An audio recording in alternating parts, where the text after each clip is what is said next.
Welcome to this paper on the outcomes of gaining digital skills for young people's lives and well-being, a systematic evidence review by myself, Giovanna Mascheroni, and Mariya Stoilova.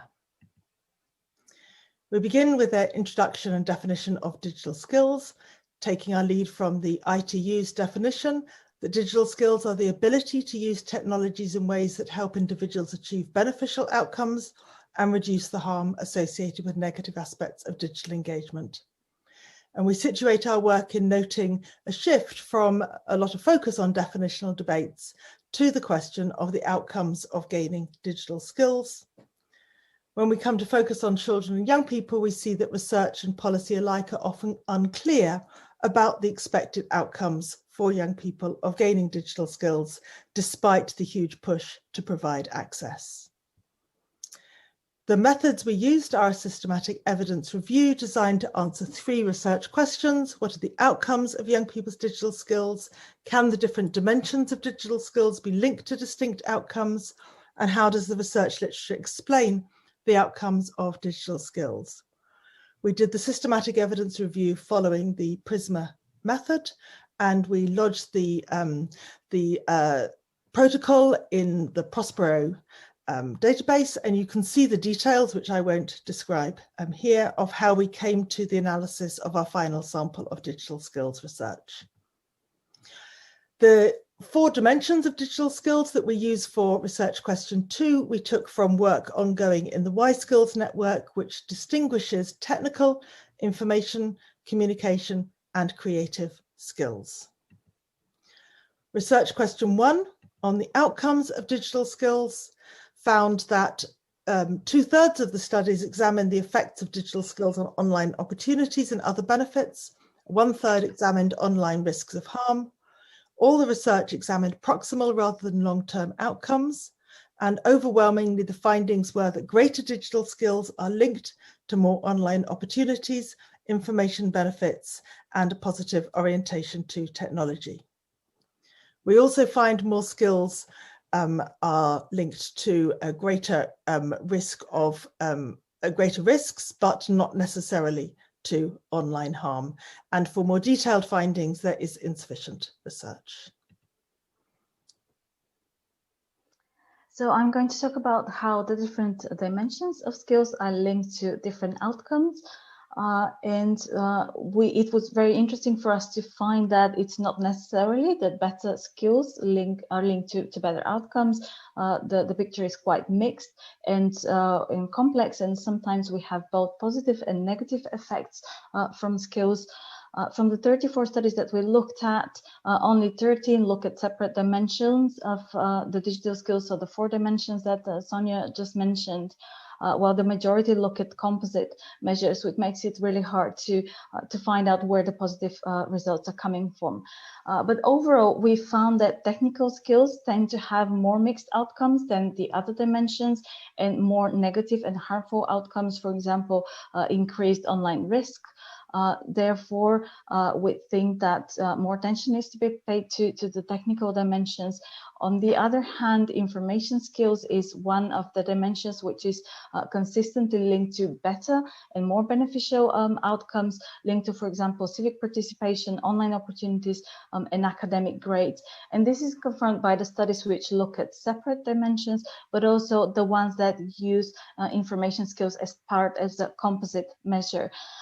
So it's really interesting to unpack this further and do more research, which allows us to point to the particular combination, because when we have a composite measure, it's not always clear whether the conclusions are the added effects of the different skills or particular combination of the separate skills dimensions.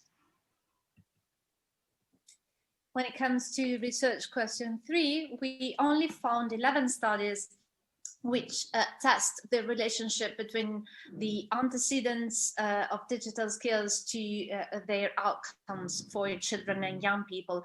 And models are are very important, in fact, because they can highlight important interrelations that studies relying only on univariate analysis actually miss. And especially they tell us something about the relationship between the fixed and malleable predictors of digital skills in relation to outcomes. So regarding the fixed predictors of digital skills like age, gender, and socioeconomic status, we find that digital skills mediate the impact of socio-demographic factors on different online opportunities. But when we look at socioeconomic status, we see that inequality has a direct effect on outcomes that is unmediated by digital skills. Luckily, however, the malleable factors are more promising, and we observe that parental mediation and ICT availability at home were linked to both information and benefits and informational skills. So this points to an area of policy intervention to promote higher digital skills among children and reduce the impact of inequality. And when it comes to the conclusions, it's been hard to draw a conclusion because the studies rely on different measures of digital skills, so comparison is quite complicated. But we found some important implications for both researchers and policymakers. In terms of research, we would like to emphasize how much research is needed on the differential effects of different skills dimensions on different outcomes. We also need more research on children of different age groups, because so far much research is focused on teenagers. And we do not recommend the use of composite digital skills measures in the future. We also recommend to include digital skills in future modeling of the relationship between demographic, psychosocial factors and digital and social divides. So to capture the complexity of the real world outcomes of socio-digital inequalities. We observed that the measures of antecedents and consequences of digital skills, as well as those of digital skills themselves, appear similar to those used for adults. So there's a good reason to include young people in future population survey. When it comes to policymakers, we would recommend first greater clarity in specifying the expected outcomes of promoting digital skills among youth. It's also remarkable that not all digital skills are linked to beneficial outcomes. So promoting technical skills alone is actually a problematic strategy. Conversely, information skills alone or in combination with other skills is much more promising, and policymakers should anyway be aware that promoting digital skills enhances both online opportunities and online risks. We would also recommend more statistical models because they help to identify where future intervention could be focused to improve fairer outcomes so as to maximize the positive, tangible outcomes of internet use and maximize the harm that it might cause to children already socially and digitally vulnerable.